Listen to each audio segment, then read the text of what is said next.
Te damos la bienvenida a Aprende Fácil de Vinos, un curso de vinos en formato podcast producido por la Academia y en donde vamos a conocer, estudiar y disfrutar el magnífico mundo de los vinos, uvas, regiones y mucho más.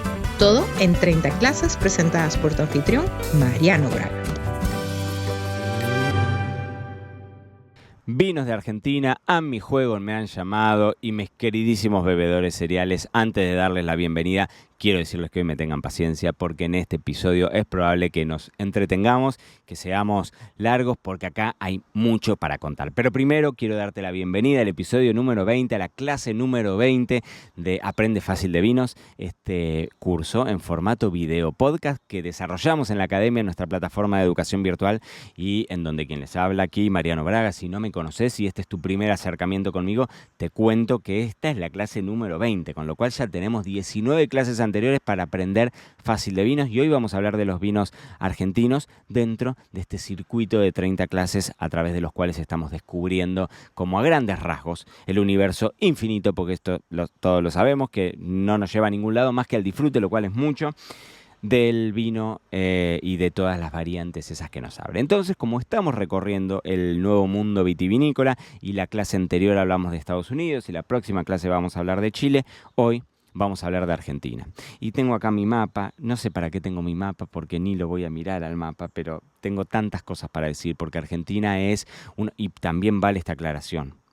Si en este episodio aprendes algo, ni te cuento lo que puede pasar si te inscribís en nuestro curso de vinos argentinos. Es el best seller de la Academia. Es un curso que tenemos hace muchísimos años, que lo actualizamos todos los años con la data estadística y demás, y que ha visto una Argentina que ha cambiado rotundamente y drásticamente. Y si quizás vos no vivís en Argentina, o hace mucho que no probas vino argentino, quédate porque en el episodio de hoy te voy a contar parte de la historia, pero te voy a contar muchas de las nuevas tendencias, de cosas que quizás no se saben tanto fuera de las fronteras argentinas y que la realidad es que no te exagero cuando te digo que nunca en la historia existieron vinos de la calidad que se están haciendo en Argentina y que la revolución que están haciendo enólogos locales es una cosa descomunal. Argentina es un país que se ha abierto en las últimas décadas mucho a enólogos extranjeros que vinieron, que llevaron su know-how, que trajeron sus filosofías y que empezaron a ser,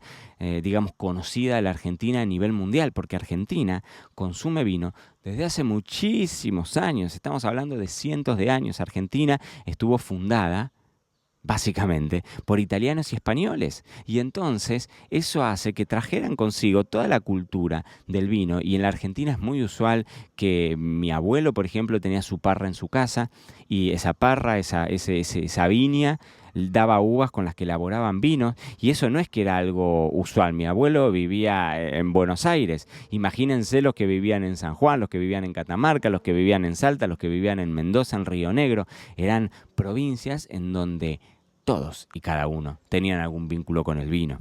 Y hoy ni hablar, hoy Mendoza es una provincia, es la gran potencia vitivinícola de Argentina, sin lugar a dudas. O sea, Mendoza solita concentra, o sea, de cada 10 vinos que se hacen, 7 vienen de Mendoza. O sea, el 70% de la producción de vinos está concentrada en Mendoza. Y si sumamos San Juan, hacemos Mendoza y San Juan, tenemos que el 90% del vino argentino viene de esas dos provincias.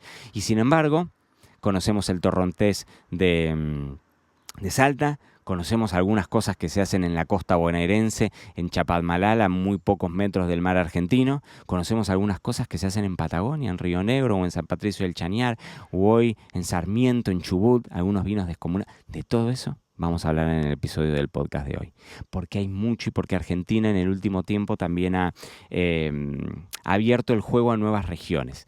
Te cuento un poco. En Argentina, sacando algunos casos muy específicos de los que te voy a contar, concebimos los viñedos siempre que tengamos posibilidad de regar. ¿Por qué? De regar, te digo, ¿no? De tener agua para irrigación, porque toda la vitivinicultura argentina estuvo durante años circunscripta, cerrada casi exclusivamente a la cordillera de los Andes, zona muy desértica que si mirás el mapa de Argentina lo vas a ver en el lado oeste, en el límite ese con Chile sobre la cordillera. Entonces hablamos en general de viñedos de mucha altura, y ahora te voy a contar porque vamos a ir de Jujuy para abajo, del norte de Argentina vamos a ir hasta lo más profundo de la Patagonia haciendo un recorrido. Y Esa cordillera y ese clima árido hace que prácticamente no podamos concebir tener una viña si no le damos algo de agua extra, porque llueven 200 milímetros al año y con 200 milímetros al año la planta se nos muere, necesitamos darle agua.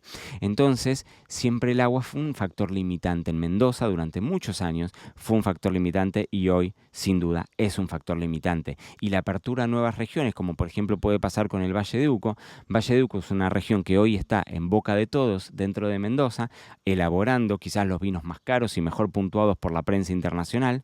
Y es una zona relativamente nueva porque hasta hace poco no se podía regar.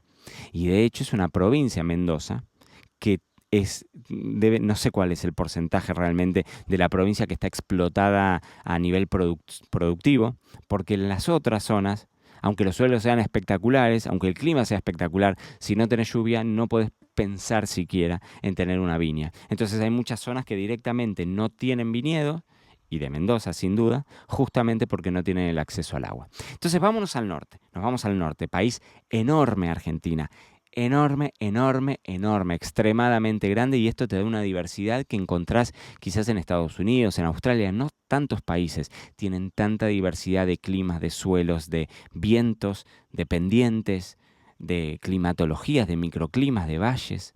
Y entonces arrancamos en Jujuy, en el norte de la Argentina. Hay una zona muy famosa, patrimonio de la humanidad, que se llama la Quebrada de Humahuaca, y ahí hay mucho viñedo, pero también hay cerca de San Salvador de Jujuy, en valles mucho más abajo, hay producción de vino, y ahí tenés vinos que tienden a ser bastante corpulentos, bastante intensos. El viñedo más alto de la Argentina está ahí, se llama Viña Uraqui, es un viñedo que está arriba de los 3.300 metros, si no me equivoco, y tienen una cava adentro de una mina. El lugar dicen que es espectacular. Yo no he tenido la fortuna de ir, he estado en Jujuy, pero no he estado puntualmente en la viña. Pero he visto imágenes que es realmente espectacular. Y ahí, como te digo, teniendo viñedos tan altos, vas a tener vinos que logran, o sea, uvas que logran índices de madurez bastante altos. Entonces, en general tenemos vinos de alcoholes altos y de colores sumamente profundos y muchas veces de bocas bastante rugosas, porque si bajamos un poquitito y nos vamos a Salta, Salta comparte con Jujuy bastantes características. Salta es la provincia productora, digamos, del norte argentino más fuerte, sin lugar a dudas. Ahí hay un pueblito que se llama Colomé, y en Colomé hay una bodega que se llama Colomé.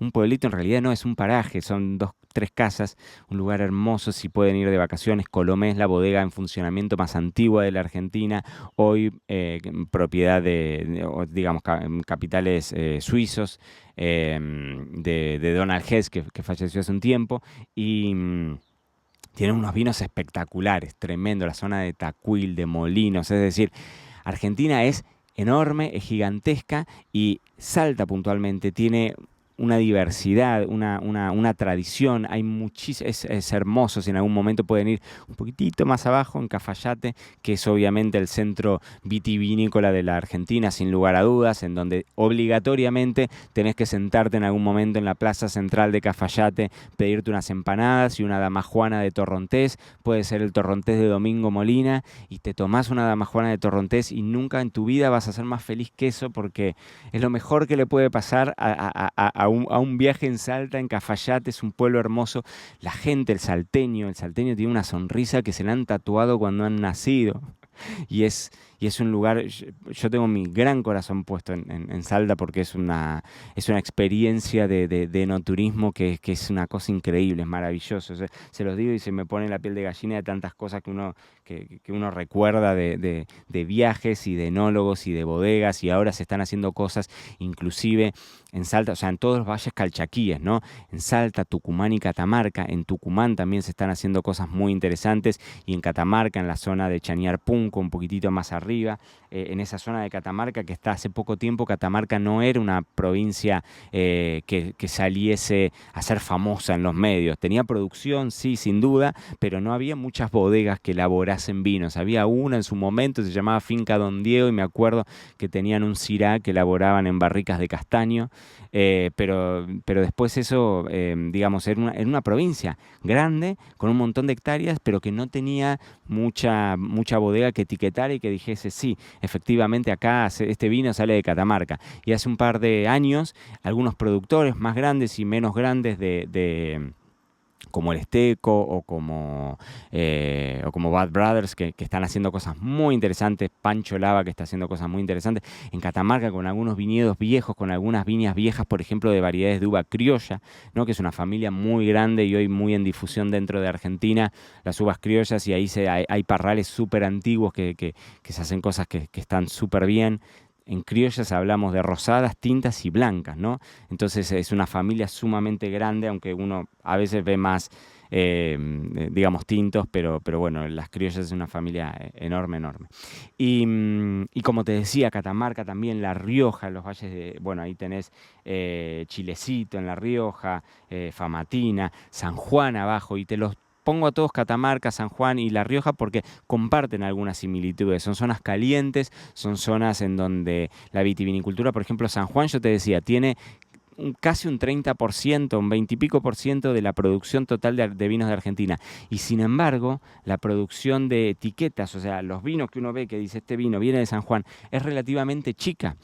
Hay no tantas bodegas que hagan cosas y que les pongan el sello de que efectivamente vienen de San Juan. Y les diría que quizás el Valle de Pedernal, que es como una novedad dentro de la enología en sanjuanina, está hoy haciendo cosas sumamente interesantes. Tenés el Valle de Hachal, el Duyum, el Valle del Sonda, o sea, tenés muchísimos valles, porque San Juan es una provincia vitivinícola tradicional, pero te diría que quizás Pedernal es hoy una región de la que se empieza a hablar mucho, y también es cierto que empezaron a llegar capitales que han puesto mucho dinero, y ese dinero siempre se ve retribuido en mejor know-how, en mejor equipamiento, en mejor difusión, y todo eso hace a que la bodega, digamos, o la región pueda emerger, ¿no? Entonces es algo sumamente interesante para ver ese laburo que se está haciendo en San Juan. ¿Por qué? Porque San Juan yo siempre lo pongo como en el curso de vinos argentinos lo hablamos un montón, y para mí es un gran ejemplo de vinos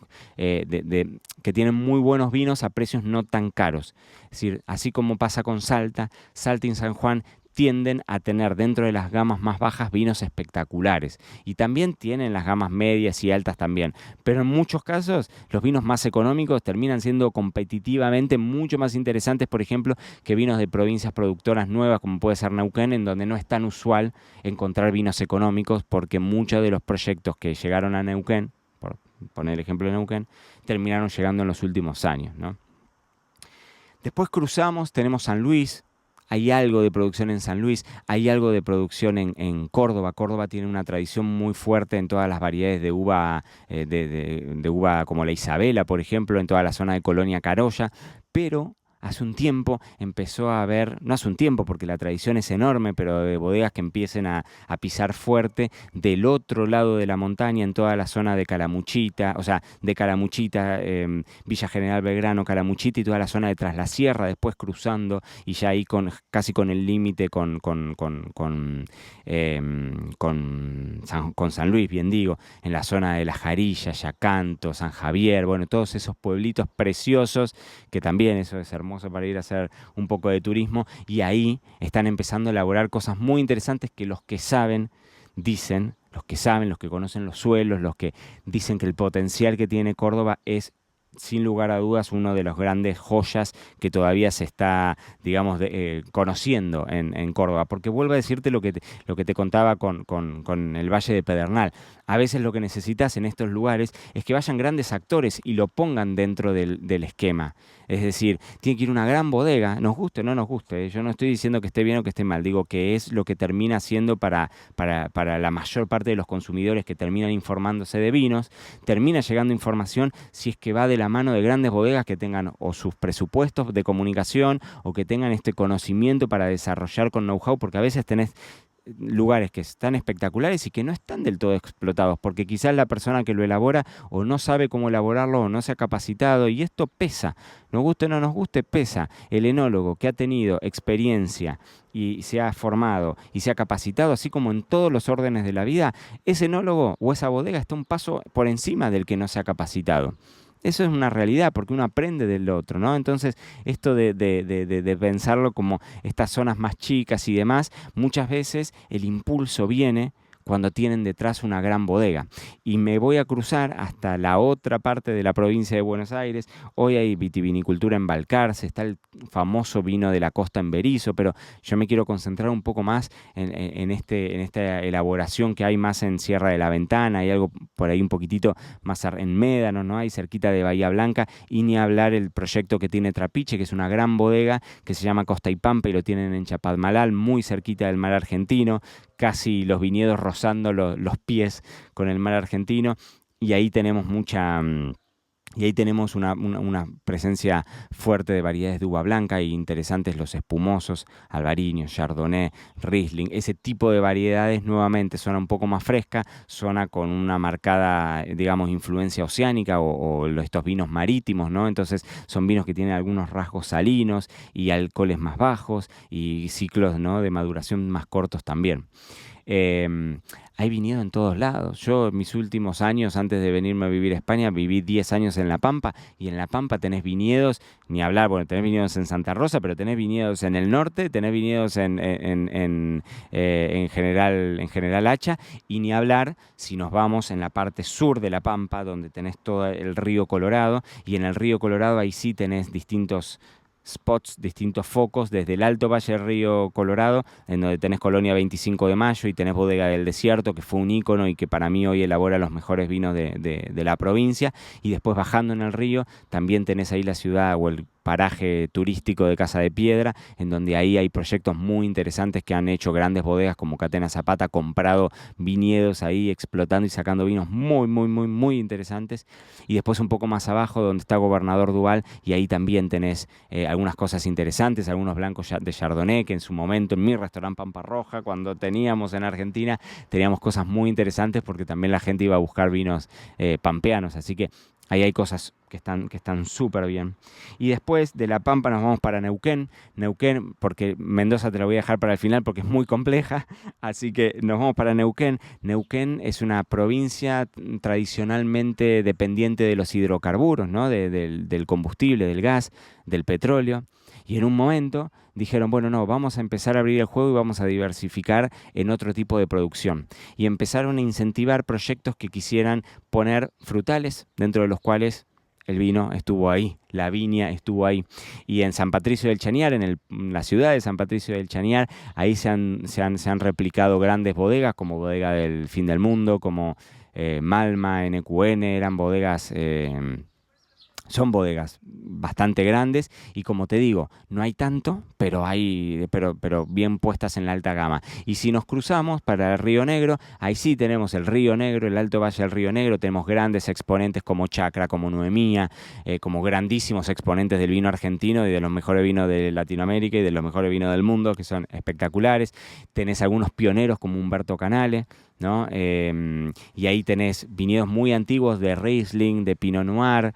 Pero bueno, también es cierto que el Pinot se adapta bien, el Merlot se adapta bien, variedades de uva blanca como el Chardonnay o como el Sauvignon Blanc también tienen muy buen desempeño.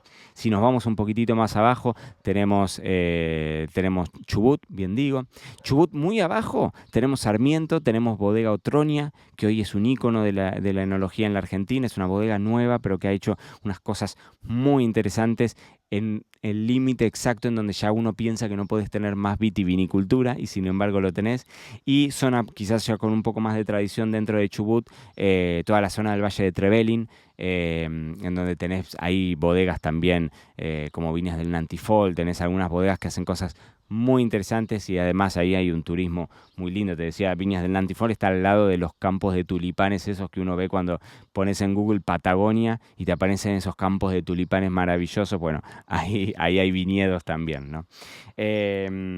Como te digo, hay de todo, y cerquita de Puerto Madryn, cuando nos cruzamos para el otro lado de la provincia, de Chubut. Bueno, la realidad es que hay viñedos prácticamente en todos lados, me estoy perdiendo de cosas, pero hay en Santiago del Estero, hay en provincia de Buenos Aires, en otros lugares, en Campana, bueno, en La Pampa te dije que había, hay en Entre Ríos, en Colón, ahí hay viñedos también, hay viñedos en casi cualquier rincón de la Argentina. Pero sin lugar a dudas, si tenemos que hablar de algo, y llevo 20 minutos hablando de Argentina y todavía no te conté nada de Mendoza, si tenemos que hablar de algo, tenemos que hablar de Mendoza, porque es la gran provincia productora, porque es el foco y el centro neurálgico de la elaboración de vinos, y así como te digo que el 70% de la producción viene de Mendoza, bueno, te diría que el 70% de los grandes vinos de Argentina vienen de Mendoza. Así como te podría decir que el 70% de los vinos más olvidables también pueden venir de Mendoza, sin lugar a dudas, porque hay un volumen y hay una vibra en Mendoza que es descomunal, que ir a visitar Mendoza, y si vas a visitarla en febrero, fines de febrero, principio de marzo, en plena época de vendimia, fiesta de la vendimia, paseas por la calle y en Mendoza escuchás hablar los 1000 idiomas que se te ocurran, y está todo atravesado por una enología y por una gastronomía y por un alojamiento espectacular. Y Mendoza, así como te decía Salta, no podés dejar de ir, no podés dejar de ir a Cafayate, no podés dejar de ir a Mendoza. Alguna vez en tu vida tenés que ir a hacer esos paseos por Mendoza, porque Mendoza es una provincia increíble. Y así como te decía que Napa o que Estados Unidos y California, ¿no? Bueno, lo mismo corre para Mendoza dentro de Argentina. Los mejores Chardonnay, los mejores Merlot, los mejores Cabernet, los más icónicos seguramente vengan de esta provincia. Y entonces, tenemos la ciudad de Mendoza, hagámonos la idea. Si me estás viendo acá en el video, buenas y santas, hagámonos la idea de que Mendoza es esto, es como este óvalo, y la ciudad de Mendoza está casi arriba, ¿no? Bueno, entonces tenemos Mendoza. De Mendoza, si nos vamos para el este, si agarramos la ruta como para irnos hasta Buenos Aires, si nos vamos hasta el este, vamos a tener la zona este de Mendoza, que es la zona más tradicional de Mendoza. Es la zona que al día de hoy concentra la mayor producción en cantidad de uvas, sin lugar a dudas, la mayor producción. Ahí hay mucho tempranillo, hay mucho Malbec, hay mucha Bonarda, hay mucha Barbera, hay Sangiovese, hay mucho Pedro Jiménez, hay variedades de uva, que hay Chardonnay obviamente, Semillón, Chenin, o sea, hay muchas variedades de uva, pero mucha producción también de vinos de altísimo volumen. Muchos de los vinos en Damajuana o en Tetra se hacen justamente en la zona este de Mendoza o en la zona norte, que ya es, digamos, yéndonos de Mendoza en la ciudad, nos tomamos la ruta y casi que nos cruzamos a San Juan, ¿no? Entonces, en todo ese rango norte y este, ahí tenemos muchísima producción, y hoy se están poniendo en valor muchos de esos viñedos que durante tiempo fueron mirados solamente para, bueno, lo dejamos para vinos de alto volumen, pero hoy nos estamos dando cuenta de que ahí están algunas de las viñas más viejas de Mendoza, y entonces el potencial que hay para hacer ahí, para trabajar lindo los viñedos y demás, es realmente muy, muy, muy, muy grande. Después tenemos la llamada primera zona, y te diría que Luján de Cuyo y Maipú como grandes íconos, en donde somos muy famosos con el Malbec, en donde somos muy famosos con el Cabernet, en donde hay de todo, hay bodegas ahí muy tradicionales. En Luján de Cuyo hay como un núcleo ahí muy fuerte, en donde tenés Brescia, en donde tenés a Chaval Ferrer, en donde tenés tenés un montón, ahora Viña Cobos, Séptima, Susana Balbo, hay muchas bodegas que tenés ahí en muy poquititos kilómetros a la redonda, ¿no? Y ese es un lindo raíz para hacer en algún momento. Y en Maipú tenés a los clásicos vinos de López, que son vinos sumamente tradicionales y espectaculares para probar y conocer un poco parte de la historia de la enología de Argentina. Y tenés que voy a empezar a nombrar bodegas y me voy a quedar corto con un montón, pero déjame ver, porque encima acá tengo algún listado de este libro El Vino, que es un libro viejo, y sin embargo te nombra Chaval Ferrer, te nombra La Agrícola, o sea, como Zucardi, ¿no? Y Zucardi Valleduco es un gran emblema, Altavista, Alto Las Hormigas, Lurtón, Norton, bueno, Catena Zapata, Salentine, Terrazas de los Andes, Weiner, Humberto Canale te lo había dicho, y no sé por qué Humberto Canale lo metieron acá. Esto es Río Negro, claramente. Bueno, el grupo Peñaflor con Trapiche, es decir, hay tantas bodegas. Hay Doña Paula, hay tantas bodegas que están haciendo cosas que son increíblemente buenas, que Mendoza es inagotable, es una provincia que podés quedarte a vivir 3 años y no haber terminado de conocer toda la oferta vitivinícola que tenga, ¿no? Y las bodegas y las experiencias que puedas tener. Estoy pensando ahora, justo chequeo así, veo Echart dentro de Michel Torino, porque este es un libro viejo. No te puedo no haber hablado del Torrontés en Salta. ¿Cómo no te voy a hablar del Cafayate y el Torrontés y ese Echart privado? Te hablé de la Damajuana de Domingo Molina, de Domingo Hermano, sí, sin duda. Pero volvamos a Mendoza entonces. Primera zona, te decía Luján de Cuyo, te decía Maipú, es una zona sumamente tradicional en donde están algunos de los viñedos más codiciados también de Mendoza. Si nos vamos mucho más al sur, tenemos San Rafael, tenemos el Oasis Sur, tenemos San Rafael ahí.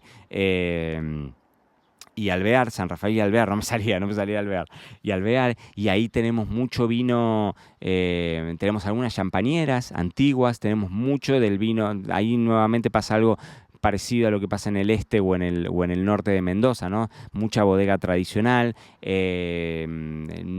no es tan fácil encontrar tanto vino de alta gama en San Rafael, pero entre San Rafael y Mendoza ciudad, si hacemos este mapa y me seguís mirando y estoy haciendo manos así, si tenemos acá Mendoza y acá tenemos San Rafael, si nos vamos casi al medio y nos subimos a la montaña, nos vamos para el oeste, tenemos el famosísimo Valle de Uco, esos suelos calcáreos blancos que están hoy en boga y habla todo el mundo, y tenemos regiones como La Consulta, y tenemos zonas específicas como Gualtallarí, como San Pablo, como Paraje Altamira. Bueno, hay tanto que se me deben estar yendo millones, porque si este es tu primer acercamiento con el vino argentino, dirás, esto es un despiole. Acordate que podés hacer nuestro curso de vinos argentinos en la academia, que eso siempre en marianobraga.com/academia. Ahí tenés ese curso, y ese curso ahí lo tenés para leer, releer, consultar, volver a consultar, y ahí no vas a tener excusa de que voy muy rápido, porque ahí nos divertimos y hablamos de geografía largo y tendido. Pero Valleduco hoy es un emblema, es una zona en donde, te digo, la altitud ha hecho, ¿no? Te diría que en los últimos años Argentina ha entrado como en una carrera a ver quién se iba más arriba. Y en la altitud nos estamos asegurando noches que sean más frescas, y entonces eso conserva muy bien la acidez, tiende a conservar muy bien la acidez, y acompañado de estos suelos calcáreos. Hoy, por ejemplo, hay viñedos que todavía son experimentales, más allá de que hay vinos circulando en La Carrera, que es una zona casi al límite, en donde o te puede pasar en el Cepillo, que es más al sur, y dentro del Valleduco, y decís, bueno, este año no pudimos cosechar nada porque nos cayó una helada o porque tuvimos no sé, helada o lo que sea, pero no podemos hacerlo porque está al límite posible de la vitivinicultura, ¿no? Mendoza es eterna, me estoy quedando corto de todo tipo y color, porque no hay mucho de lo que te pueda decir que logre darte un panorama, digamos, acabado de lo que es el vino argentino. El vino argentino, así como pasa con España, así como pasa con Francia, es inacabable. Hay una camada muy fuerte de enólogos nuevos, así como te decía que en algún momento los Flying Winemakers llegaron y revolucionaron con sus conocimientos, el know-how y la tecnología que trajeron, pero hoy es el enólogo argentino que sale a asesorar al mundo, el enólogo argentino que sale en el invierno argentino, sale a hacer las cosechas en el hemisferio norte, y que volvieron más locos que nunca, y que entonces están haciendo revoluciones y se están animando a hacer cosas que antes no se hacían, y ha salido, te diría, en la última década, una camada muy fuerte de enólogos que eran realmente potentes dentro de lo que ellos hacían en grandes bodegas, y decidieron independizarse y decidieron decir, bueno, si yo la rompía en una bodega, o la sigo rompiendo en esa bodega, pero voy a hacer mi proyecto personal en donde me voy a animar a usar variedades de uva distintas, a tomar formas de vinificación distintas, a animarme a hacer un vino rancio o a hacer vinos naranjos, o animarme a meter escobajo entero, o a usar solamente levaduras nativas cuando quizás en una gran bodega no lo puedo hacer, o experimentar con distintos recipientes y usar los huevos de concreto, o no sé, ir por piletas de fibra de vidrio, o grandes volúmenes o menos volúmenes, o hacer microvinificaciones en una barrica. Bueno, todo este tipo de trabajo, o en fudres, bueno, todo este tipo de trabajo, mucho, y hoy te diría todo, vino motivado por un caso de éxito, porque el enólogo argentino realmente es un caso de éxito que marca el benchmark, ¿no? Que pone como la vara alta, y yo lo veo acá en España, es el enólogo argentino es muy admirado en un montón de sentidos porque yo quiero hacer eso también, yo me quiero animar a ir un paso más allá, en Argentina hay muchísimo de eso y es inacabable y es inabarcable, pero como te digo, en el curso de vinos argentinos, ahí vamos a lo profundo, ahí vamos a lo profundo. Así que mis queridísimos bebedores cereales, media hora de episodio, no quería alejarme tanto, pero yo me imaginé que este episodio iba a ser un poquitito más largo. Miren cómo cierro el libro. Espero que hayan disfrutado y como te digo, me estoy quedando con un montón de marcas y de enólogos y demás que existen en Argentina, que es una industria que está todo el tiempo creciendo, ¿no? Y eso es maravilloso. Pero para eso estará nuestro curso de vinos argentinos. Nosotros acá en Aprende Fácil de Vinos nos vamos a encontrar en la próxima reunión, en la próxima charla, en la próxima clase, la clase número 21, y ahí sí vamos a hablar de los vinos de Chile. Así que no te muevas porque cruzamos la cordillera y vas a ver que vamos a encontrar una enología completamente distinta. Gracias por acompañarnos en este episodio de Aprende Fácil de Vinos con Mariano Braga. No olvides valorar y suscribirte y recuerda que siempre te estamos esperando en marianobraga.com/academia para aprender, divertirte y llevar tus conocimientos del vino hacia el siguiente nivel. Ahí nos vemos.